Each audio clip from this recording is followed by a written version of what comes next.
Mambo ya ndani, mwongozi nakupa wewe. Mheshimiwa Spika, nakushukuru kwa nafasi ambayo umenipatia kujibu au kutoa hoja ya serikali juu ya mwongozo ambao umeombwa na Mheshimiwa Mbunge Pascal Chinyeri. Mheshimiwa Spika, ni kweli kwamba mpaka sasa nchi yetu iko salama. Hali ya nchi yetu ni tulivu na amani ipo kila mahali. Isipokuwa Mheshimiwa Spika, zipo taarifa mbalimbali ambazo zinaenezwa kwenye mitandao ya kijamii. Wapo baadhi ya watu wanatumia vibaya mitandao ya kijamii, Mheshimiwa Spika, na kuzua taharuki.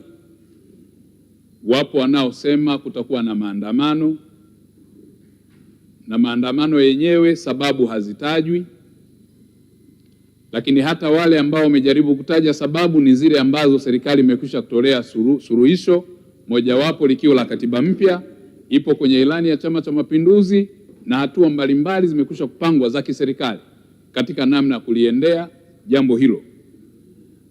Lakini yapo maelezo mengine ambayo kimsingi yamekuwa ni ya kichochezi tu, yanafanywa na watu mbalimbali kwenye mitandao ya kijamii. Sasa hatua mbalimbali zimeendelea kuchukuliwa, Mheshimiwa Spika, kuhakikisha kwamba nchi yetu inaendelea kuwa salama. Moja ya hatua ambazo tumeendelea kuzichukua ni kwamba jambo la ulinzi na usalama wa nchi yetu, dhamana hiyo tumepewa Wizara ya Mambo ya Ndani ya Nchi kwa mujibu wa katiba, maintaining order, peace and tranquility, kuhakikisha kuna amani, utulivu na utii wa sheria. Na jukumu hili, Mheshimiwa Spika, ambalo tumepewa, tumekwisha kuanza kufuatilia viashiria vyovyote vya uvunjifu wa amani kwa yoyote ambaye anapanga kuvuruga amani ya nchi hii kupitia mitandao ya kijamii au moja kwa moja katika jamii yetu. Tumeanza kufanya na kuchukua hatua juu ya maeneo ambayo yamepelekea kuleta matishio ya amani. Moja ya maeneo hayo, Mheshimiwa Spika, yamekuwa tukiyashuhudia kwenye mikusanyiko mbalimbali ya watu ambao wamekuwa wakitoa taarifa zinazohusiana na kuvunja amani ya nchi yetu.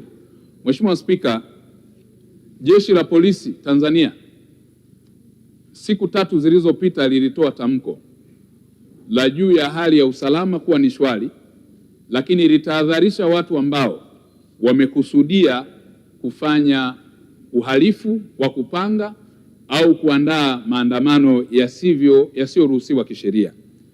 Kwa hivyo, Mheshimiwa Spika, kupitia nafasi hii, moja ni waelekeze na kumwagiza IGP Camillus Wambura atoe maelekezo kwa ma-RPC wote nchini katika mikoa, ambayo yatashuka kwa wakuu wa polisi wilaya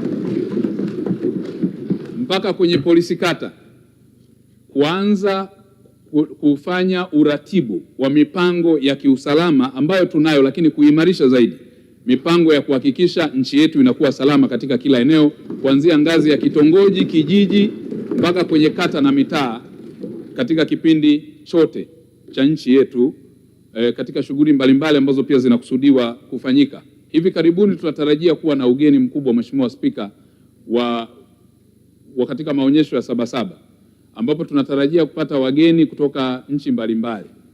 Katika kipindi hiki ndicho ambacho kinatusaidia kujijumuisha katika kujenga uchumi wa nchi yetu. Sasa katika kipindi hiki ambacho kuna chokochoko hizi, hatutaweza kumvumilia mtu yoyote kimsingi ambaye atafanya vurugu za aina yoyote. Ni katika kipindi ambacho tunatarajia shughuli zote za kiuchumi ziendelee, na nawahakikishia wakulima kama ni shambani waendelee kwenda kufanya shughuli za kilimo, wafanyabiashara waendelee kwenda kufanya shughuli za biashara, wasafirishaji waendelee na shughuli za usafirishaji, watumishi wa serikali na watumishi kwenye maeneo mbalimbali waendelee, kwa sababu tumejipanga vizuri kuhakikisha tunadhibiti uhalifu wa aina yoyote ambao utafanywa katika nchi yetu. Lakini vivyo hivyo, Mheshimiwa Spika, kama kuna hoja za msingi, kwa sababu mpaka sasa serikali haijapata hoja yoyote ya msingi ya kwa nini watu waende kufanya vurugu au kuandamana. Kama hoja yoyote ya msingi ipo, Mheshimiwa Spika, mimi nitasimama kwa niaba ya serikali, nitazipokea hoja hizo zifikishwe kwa Waziri wa Mambo ya Ndani, na popote kwenye mamlaka ya nchi ambapo zitahitajika kufika tutazifikisha huko. Lakini mpaka sasa, Mheshimiwa Spika, tunavyozungumza hakuna hoja yoyote ya msingi ambayo imeelezwa kwamba serikali imeshindwa kuitolea majawabu au kuchukua hatua. Kwa Mheshimiwa Spika, bado pia katika masuala ya taarifa ambazo zimekuwa zitokea kwenye masuala ya uhalifu, tutaanza kuanzia kesho kuwahoji watu mbalimbali ambao wamekuwa waziwazi na ushahidi na vielelezo wakichochea uvunjaji wa amani katika taifa letu, kufanya vurugu. Tunazo klipu za video ambazo wamezungumza kwenye platform mbalimbali za mitandao. Tunao ushahidi ambao tumeukusanya wa watu, primary evidence za eyewitness na wale waliosikia zipo, na tuna huo ushahidi. Mheshimiwa Spika, kuanzia kesho na mwagiza IGP Wambura tuanze kuwaita hao watu na kuwahoji, na wale ambao vielelezo na ushahidi wao uko dhahiri tutawafikisha mahakamani. Mheshimiwa Spika, kwa hiyo hatutamfumbia macho mtu wa aina yoyote. Wapo wengine ambao wanafadhili uhalifu. Mheshimiwa Spika, hatuko tayari kurudi tena kwenye mambo ambayo yametweza na kuharibu rasilimali za nchi yetu. Hatuwezi kuruhusu watu wetu waumizwe, hatuwezi kuruhusu biashara zisimame, hatuwezi kuruhusu shughuli za kiuchumi zisimame. Mheshimiwa Spika, katika hili Mheshimiwa Spika, kupitia bunge lako tukufu na kuhakikishia Mheshimiwa Spika, kama itatokea kuna mtu ambaye anadhani yeye yuko juu ya katiba ya Jamhuri ya Muungano wa Tanzania kwa mujibu wa ibara ya 30 kwamba atavunja na haki yake ni ya msingi kuliko haki za wengine, huyo Mheshimiwa Spika tutahitaji kumfikisha mbele ya mahakama akajibu mashtaka hayo. Kama kuna mtu Mheshimiwa Spika anadhani hana wajibu ambao umetajwa kwenye ibara ya 27 ya katiba ya Jamhuri ya Muungano wa Tanzania, wajibu wa kila mwananchi kuilinda nchi yake, kulinda usalama wa wengine, mali za wengine na kulinda taifa lake. Mtu yeyote pia asiyetimiza wajibu, kwa sababu kwenye sheria act or omission, kwa mtu atakayetenda au atakayeacha kutenda kuzuia tendo la uhalifu, nao pia hao Mheshimiwa Spika, na kuhakikisha tutachukua sheria. Niwakumbushe na kutoa rai Mheshimiwa Spika kwamba tunayo sheria, katiba yetu ya Jamhuri ya Muungano wa Tanzania. Nchi hii inaongozwa kwa mujibu wa katiba. Nchi hii ni ya kidemokrasia na inayofuata misingi ya utawala wa sheria, haki za binadamu, na inaheshimu misingi yote ya utawala bora. Kwa sababu tunayo katiba ya Watanzania wote, na kwa sababu tunayo sheria ya kanuni za adhabu inahusika kwa Watanzania wote bila kujali ni tajiri au maskini, bila kujali hali au mahali anapotoka, bila kujali hadhi au heshima. Hata kama uwe na nafasi, huna nafasi, unawajibika kufuata na kutii sheria. Kwa hiyo hatutavumilia Mheshimiwa Spika kwa yoyote yule ambaye atavunja sheria za nchi yetu. Mheshimiwa Spika, pia kwa sababu ya taharuki hizi ambazo zimekuwa endelea, nitatumia fursa hii pia Mheshimiwa Spika, kwa sababu tumekuwa tukisikia majibizano ya hapa na pale kupitia Wizara ya Mambo ya Ndani ambayo ni custodian wa peace, order and tranquility, kupitia Wizara ya Mambo ya Ndani ambayo tumepewa instrument na dhamana ya kusimamia amani, ulinzi na usalama, na kwa sababu uchochezi wa mambo haya umeonekana zaidi kwenye maeneo ya kisiasa.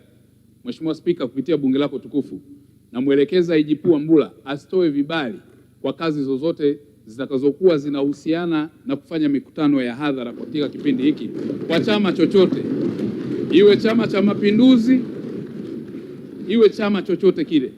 Kwa kipindi hiki ni vizuri turudi katika kuwaruhusu wananchi wajenge uchumi wa nchi yao. Ni katika kipindi ambacho tunahitaji kufanya kazi kwa ajili ya kuhakikisha kila Mtanzania, wafanyabiashara, wawekezaji wanafanya kazi yao kwa amani na utulivu. Nafanya hivi Mheshimiwa Spika kwa sababu katika mazingira haya tutakapokuwa tunawatafuta wahalifu, ni ngumu kuchambua wahalifu kwenye mkusanyiko ya watu wengi.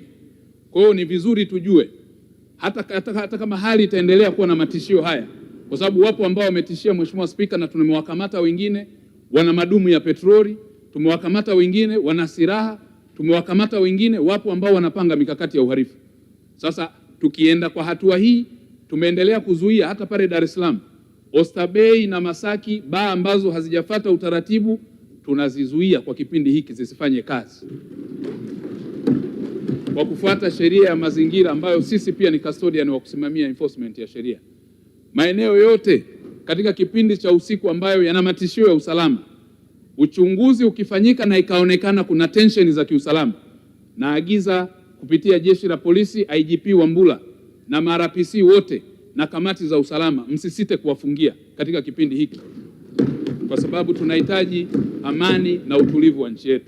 Mheshimiwa Spika, pia katika eneo jingine, kwa waheshimiwa wakuu wa mikoa na wakuu wa wilaya, kwa sababu wanabeba dhamana ya kuwa wakuu wa kamati za ulinzi na usalama, niombe sana, lakini pia niwaagize kupitia nafasi ya amiri jeshi mkuu ambao wao wanafanya kazi chini yake kuhakikisha kuna amani na utulivu kwenye maeneo yake, waanze sasa kutengeneza zile timu, na wanajua namna ya kuratibu. Mengine hatutayasema hapa Mheshimiwa Spika, lakini wanajua uratibu na utaratibu wa siri wa kutafuta wahalifu. Lakini pia nitumie fursa hii, wamiliki wa hoteli zote, Airbnb, guest houses na lodge nchini kuanza kusajili kila anayeingia mle ndani kwa kutumia vitambulisho vya NIDA. Wageni wote wanaoingia kwenye miji wajisajili.